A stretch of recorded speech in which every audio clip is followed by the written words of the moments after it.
বাশার আল আসাদের পতনের পর থেকে সিরিয়া জুড়ে হামলা চালাচ্ছে ইসরায়েল। গত ২৪ ঘন্টায় ৪৮০টি বিমান হামলা চালিয়েছে ইসরায়েলি বাহিনী। এর মধ্যে সিরিয়ার নৌবহরও রয়েছে। ব্রিটিশ সংবাদ মাধ্যম বিবিসি জানিয়েছে, গতকাল রাত ভোর হামলা চালিয়ে আল বাইদা ও লাতাকিয়া বন্দরে নোঙর করা সিরিয়ার নৌবাহিনীর ১৫টি জাহাজ ধ্বংস করে দিয়েছে ইসরায়েল।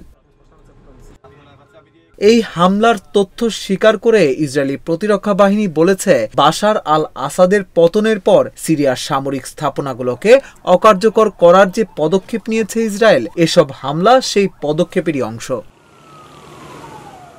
এছাড়া ইসরায়েলের স্থল বাহিনী সিরিয়া ও দখলকৃত গোলান মালভূমির মধ্যবর্তী বাফার জোনেরও দখল নিয়েছে। ইসরায়েলের প্রতিরক্ষা মন্ত্রী ইসরায়েল কাটজ বলেন, ইসরায়েলের প্রতি হুমকির আশঙ্কা রয়েছে এমন সব স্থাপনা ধ্বংস করাই আমাদের লক্ষ্য।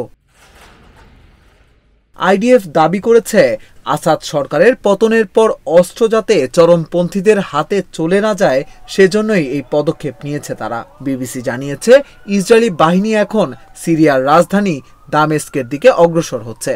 তবে আইডিএফ এই খবর অস্বীকার করে বলেছে, দামেস্কের দিকে তাদের ট্যাঙ্ক অগ্রসর হওয়ার খবর মিথ্যা।